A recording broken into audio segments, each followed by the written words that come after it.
thank you all very much for joining. And this is a short session on becoming a confident and effective virtual trainer. And we're going to share with you some of our top tips. And on the call today are several of my colleagues from 3C, including Colette Ashby, who is going to do a little practice session with me to demonstrate some stuff to you later on as we go through. So for those of you who don't know 3C, a little bit of background: we're specialists in performance management. We do lots and lots of work around improving performance, managing performance, how to have great conversations, how to set goals, how to deal with underperformance, how to deal with difficult people. And we do lots and lots of that stuff virtually, as well as in face-to-face environments.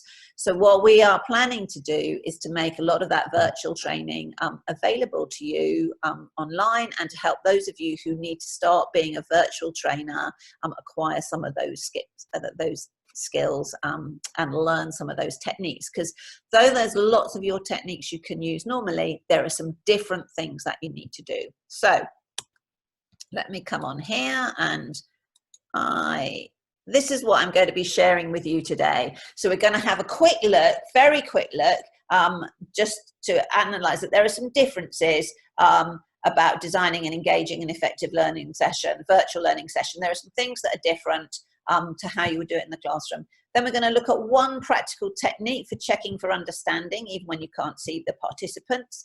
We're going to look at a useful way to share and discuss documents effectively. So that might be, if you're in a learning environment, you might be looking at a new process, or you might be looking at a behavior framework, or you might be looking at some practical knowledge stuff, and whatever that is.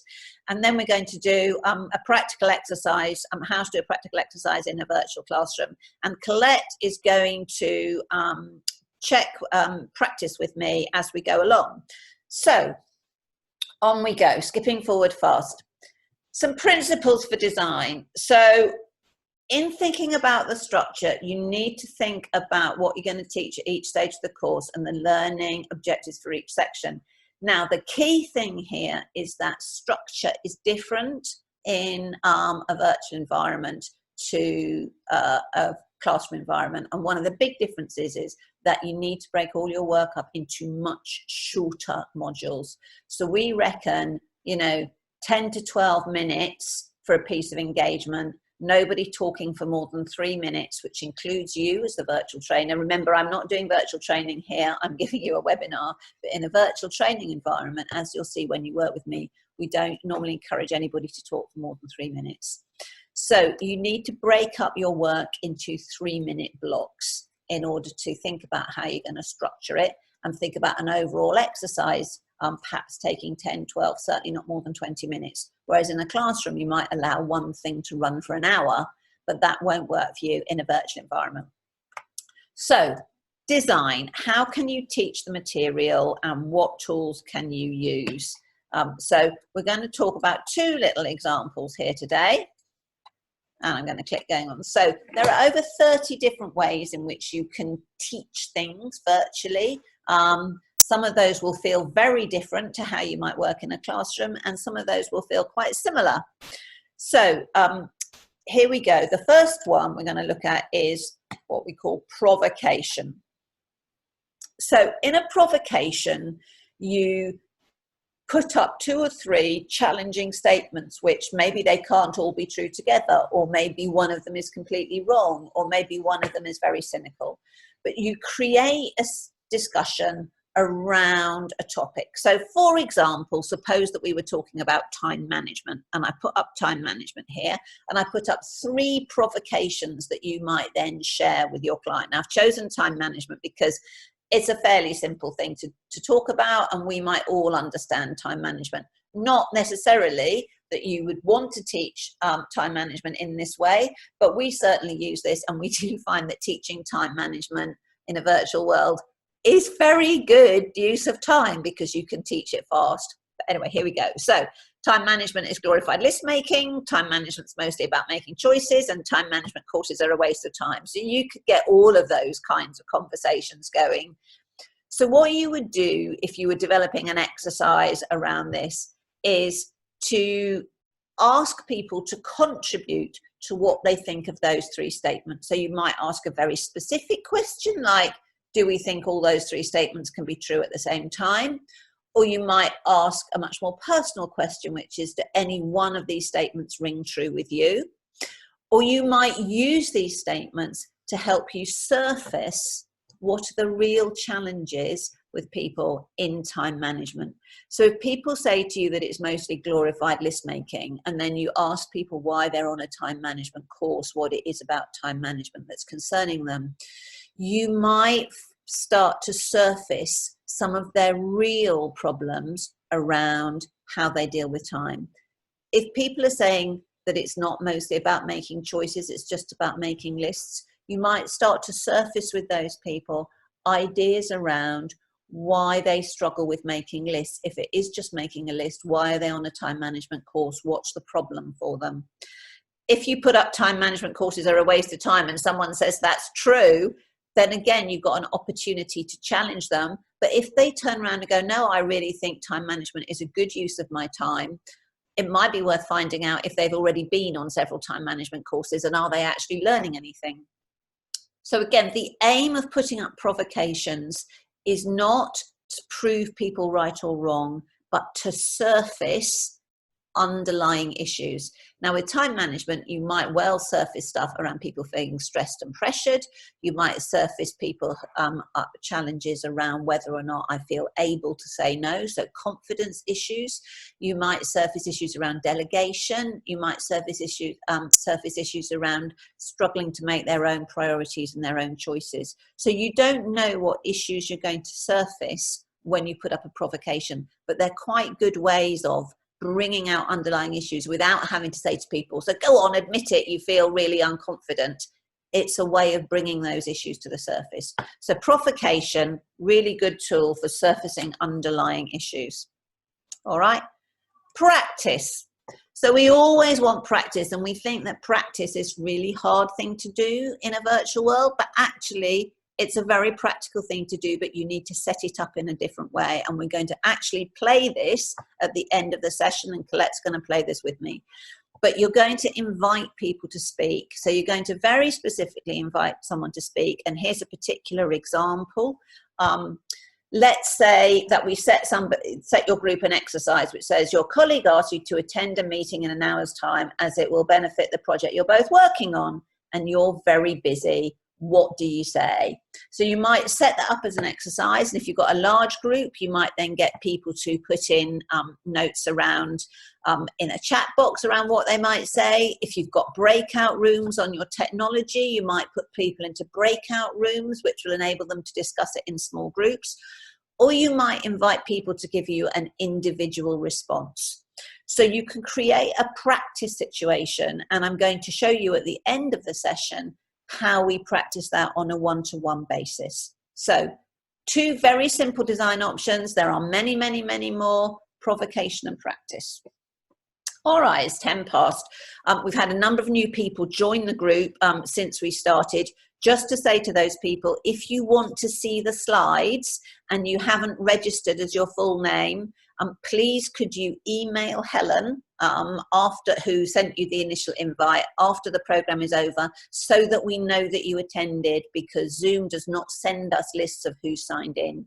So if you want a copy of the slide, you need to email us, or put up on the private chat your full email address so that we can capture that for you. Okay, all right, let's move on to the next topic. So we're going to check for understanding. Now, there are lots of ways for checking for understanding, but it's really important that you do it, because even if you've got people on screen, you can't necessarily see whether or not they've tuned into you. You can't necessarily tell from a small image, especially if you've got quite a lot of people on the screen, whether or not they've understood what you're saying. So you need to find other ways. So one of the ways that we like to use, which is the speed way, is use a roll call.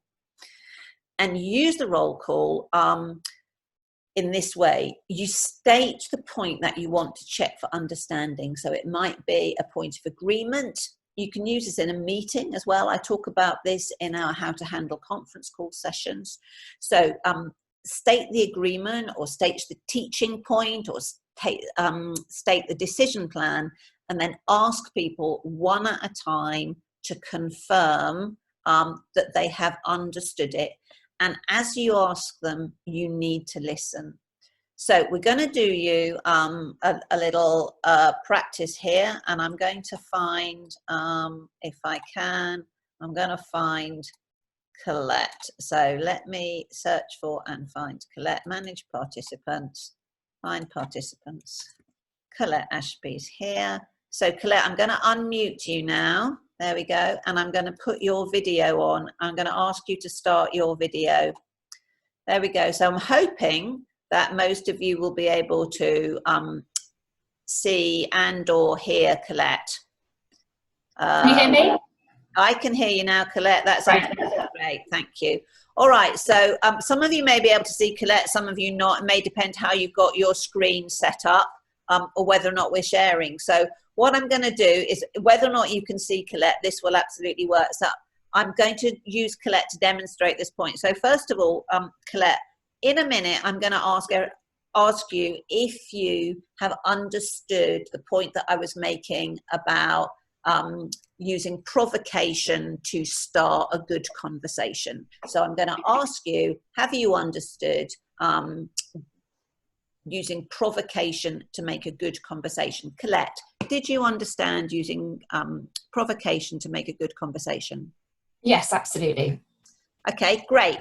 Now, as you can hear from that, I would be very confident that Colette understood that. But what happens if Colette answers me in a different way? So Colette, did you understand my point about using provocation as a way to get a conversation going? As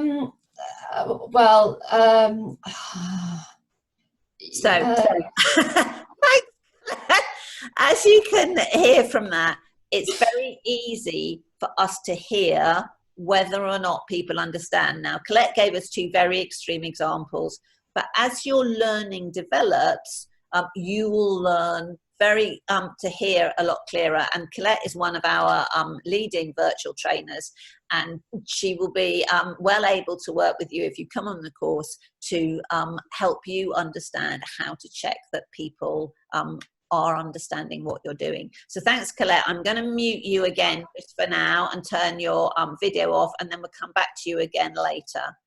Okay, let me stop your video. There we go. All right, we're coming back to the slides here. And thank you. Several more of you have sent us a note asking for the slides. So absolutely great. Thank you for giving us your email addresses. So we're moving on. 12:15. All right, so we've done 2 points. I'm doing quite well on time. That's great. All right, sharing and discussing documents. Now, this is slightly different, in fact, quite significantly different from how you would do this in a classroom or workshop environment. So you need to decide, crucially, are you going to share the document live during the meeting, like I'm sharing these slides with you, or are you going to distribute it beforehand? And if you distribute it beforehand, what do you expect people to do? Now, for those of you who are already experienced trainers, some of you may suffer the frustration of people not turning up, having done their pre-work for courses. In fact, sometimes people turn up for courses and they haven't even got a clue why they've come to the room. They've just done what they've been told.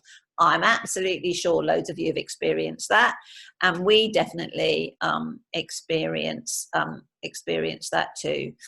So it's no different, I'm afraid, in a virtual environment. If people turn up unprepared to you in your classroom, they're likely to carry on. And we find that's very much a cultural thing. In some organizations, people turn up prepared, and in some they don't. So if you're going to, whatever you're going to do, you're going to need the document summarized in some way before you talk about it. So you need to decide who's going to summarize it.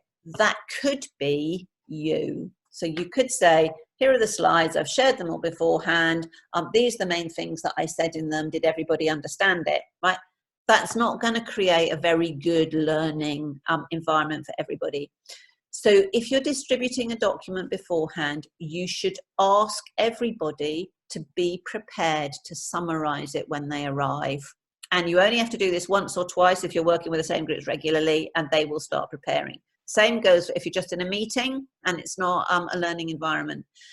You can invite other people to summarize. And again, when you invite them, say, encourage them not to spend more than 3 minutes summarising. If necessary, they can take a pause, and then you can ask them some questions and go back. So be clear who should summarise the document, and preferably not you if it's been distributed beforehand. Alternatively, you can invite, if it's a document created by someone else, you can invite that person to summarise it and ask them to summarise it in 3 minutes.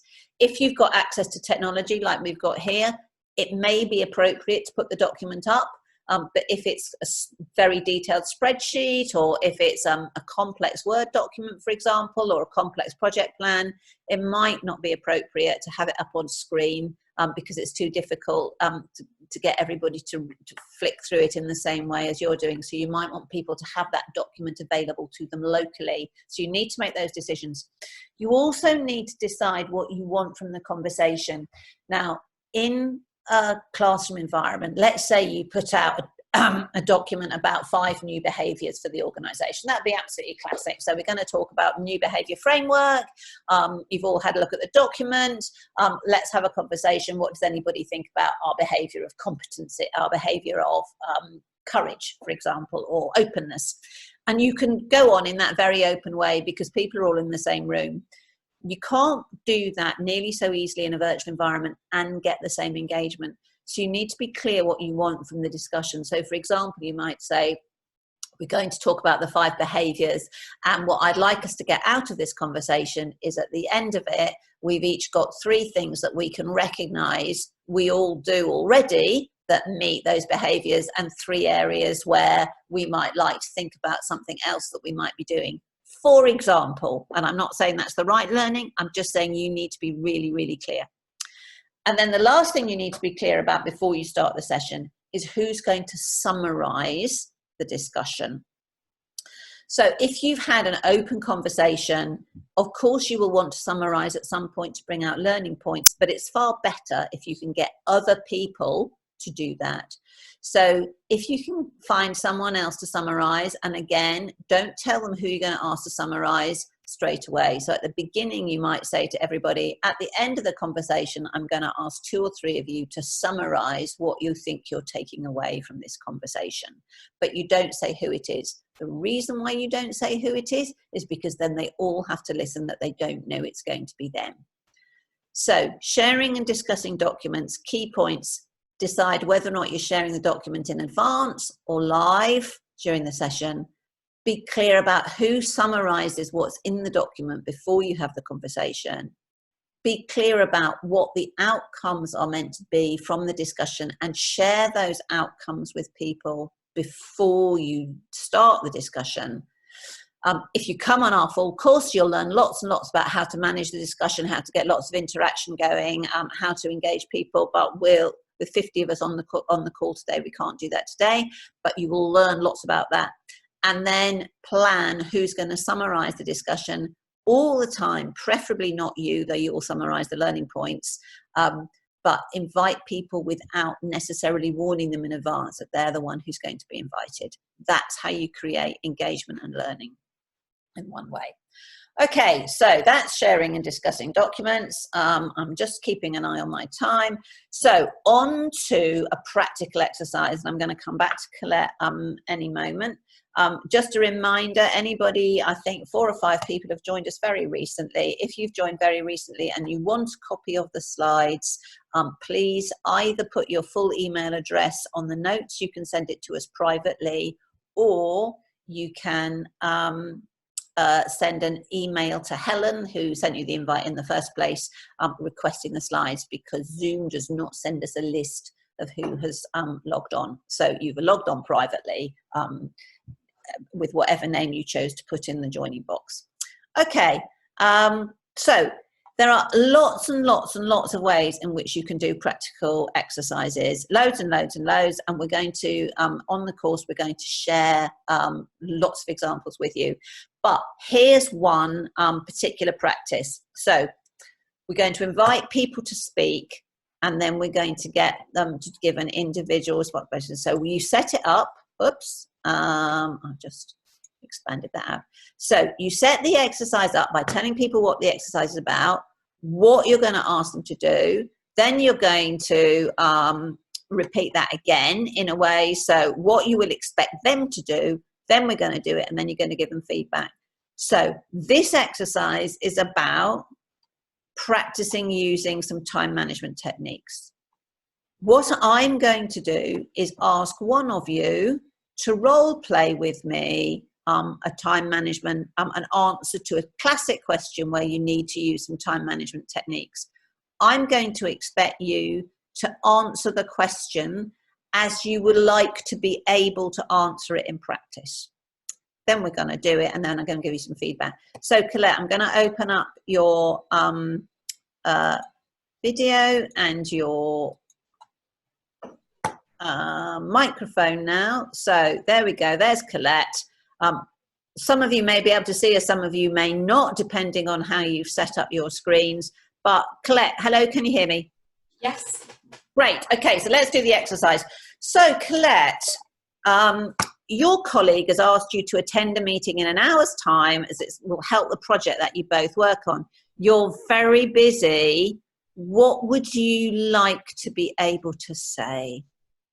I think I'd like to be able to say, yes, Heather, I agree that we do need to discuss this project. I do have other priorities to work on right now for the rest of the day. Is tomorrow morning at 9 a.m. good for you? So Colette, you didn't just like to be able to say it, you actually did say it. So congratulations, well done. Thank you. Okay, thanks very much. And was that an easy thing to say, Colette? I think if I didn't feel comfortable, if I wasn't the sort of person that would feel comfortable being assertive and pushing back, I think I would need to have a practice at that a few times in order for it to feel comfortable. That's right. Thanks very much for that, Colette. Now, if we were in a long working practice session, we may be able to split out into practice rooms in pairs and to breakout rooms if you've got the technology, and you could give people a number of little scenarios so they can practice talking. I'm going to mute you again, Colette, now. Thanks very much for that little piece of practice. I'm going to mute you, and I'm going to stop your video. What happened there was Colette actually spoke some words that possibly, well, I know Colette will have spoken those words frequently, but possibly your learner will not have spoken. And one of the reasons why remote training can be, virtual training can be so successful is that you can script people up to actually talk to you in this way without them feeling nearly so embarrassed as they often do in a classroom. So in some of the exercises, we actually give people the answers and we make them practice saying the answers. And it's amazing, even in an environment like this, once people have heard the words coming out of their mouths, they find the report back that we get is that they find it much easier to say those words in real life, even though they may need several practices. So one of the big things you can do in virtual workshops is do what we call script me up, which is give people text and get them to actually practice saying it. And if you've done any live classroom training with us, especially Forum Theatre, which is one of our favourite face-to-face activities that involves big groups of lots of people learning how to have brilliant conversations, the actors who work with us on that, on those Forum Theatre sessions, they do lots of script me up, actually say to me what you want me to say. So only a few minutes left. I'm going to just summarize what we've done. So we have been through some very quick tips around structure, which is fundamentally the simplest thing in structure is you need to structure things into much shorter modules. And if you come on the course, we look at a typical 15-minute lesson, a typical 15 minutes to 1 hour lesson, and how to structure a longer lesson that might take half a day, built up into a number of modules with breaks between it. So we'll give you some structures. In terms of design, there are over 30 different ways in which you can deliver virtual learning, deliver exercises, deliver learning. And we looked at two very different ones. We looked at setting up provocations and we looked at setting up a practice. We then talked about how we might engender discussions in a group, and what you need to do if you're looking at a document, and how you can set up and get a good discussion going with those people. And then finally, we've looked here at how we set up a verbal practical exercise to get people to actually use words to us that they might want to use in future. So I hope you found that session useful. We're going to start running a full course on the 20th of April. We teach this course virtually anyway, but we've never before used it with a whole load of online material, which is going to make it quite different. Now, several people have said to us they need to start doing online learning next term. Some of those university lecturers need to start doing their online learning next term. So even though the course won't be ready to be a complete online until the 20th of April with all the live webinars going then, we've decided to do something quite special, which is if you want to be part of the course that's going to start online, and this is only if you want to be part of it, if you enroll, we're going to send you an enrollment form. If you enroll in the next couple of days, we're going to give you a free bonus session of half an hour with me when we can go through all of that material that you might want to go through urgently in a half-hour private lesson with me where you can explore anything you want before you get on the full course on the 20th of April. So we're going to send you a lot more about the course. But in the meantime, I'm going to go back to the beginning of that. Where am I now? So this is everything you're going to get on the course. And that's what you could do. There's my email address for those of you who haven't got it. Now, let me come back. I said at this point we would start asking questions. So it's 28 minutes past. I'm going to bring up all the chat box again. Let me just get used to my Zoom. Here comes the chat. So at this moment, I'm now able to say if anybody wants to ask a question, please do ask a question right now. So I can see that coming up. Or alternatively, we've got, I think I've got in my toolkit, you can, so ask a question or I can unmute you. So, okay, so here comes the first group. At what size of group do I change my approach? That's a very interesting question, group size. So, in group size, I think if you've got 2 or 3, all right, you're almost into one-to-one tutorials. At that point, especially if you've got video, you can be more like one-to-one coaching online, and that's quite simple. I think you can get into all the group stuff around engaging people, inviting people to contribute. Colette and I and Fleur reckon that we can well handle a group of up to about 12. So a classic classroom size you can handle online. If you start getting above 12, then you're going to need to use breakout rooms and you're going to need to visit the breakout rooms, and you might find that it's more beneficial to do shorter sessions and just have groups of 12 but run the groups in shorter sessions. If you're doing what I'm doing now, which is that there are over 50 of you on here, clearly we can't have that broad group. So once you get over 12, you're getting more into the online webinar, when really what you're doing at that point is you could take questions through the chat, but you can't cover all the online, all the engagement. Okay, another question coming through on a private one through to me, which is, what are some of the other 30 design things? Well, there are lots and lots of ways in which you could design. I mean, if you think about provocation, I put up a provocation. There are 3 contrasting sentences. You could put up a very simple provocation, which is a personal challenge to people, which might be something like, how many of you can honestly say that you're brilliant at time management? All right, if I was running a time management provocation, and that might open you up. So one provocation that you can do different to is to challenge people personally. Now that works where you can get a lot of group conversation going. All right, lots of you putting up thank yous to me and sending them to me personally and generally. Again, if you joined late, I think everybody has heard now. If you've joined late, then you can either email Helen or send me or put your email on this address so that we know that you joined, and go on. All right, other things that have come through. Oh, a private one come down here through to me, which is, let me work out what that's really about. Okay, all right. So I think what that's really about is about sharing documents and sharing slides. So video and learning materials, what's the role of using a learning video? I think that's really a question, but what's the role of using a learning video? If you've got video material that you would use in a classroom, by all means, use that video material in a virtual world, assuming that you've got the technology to do it, but keep it short. So in a classroom, you might be able to show an 8 or 9 minute video, and you can perhaps chat to people or stop it as you're going along. If you're using video in a virtual world, either pause it every 2 or 3 minutes, probably sooner, so that you can engage people in what's happening, or break it up into smaller sections.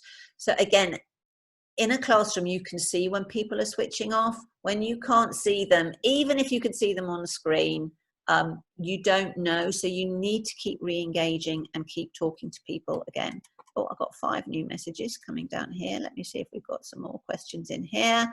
I'm getting lots and lots of thank yous, so I'm not getting more questions. If anybody has any more questions, now's your moment to ask them. So if there's anything that not come through, then do ask me. Remember that tomorrow we will email you all, and if you want to sign up for the online course, we would be delighted to welcome you. We are going to put a recording of this webinar up online, so that if you would like to share the recording, we will send you a link to the shared recording. If you think some of your colleagues would benefit from it, we will put the recording up and make that available for you to share with others. Okay, so I am now about to stop the recording, and if there is anything else that anyone wants to do, by all means send me a message. So thank you all very much, and I hope some of you will be able to pick those tips up and use them straight away, and others of you will come and join the courses. So thank you very much for coming.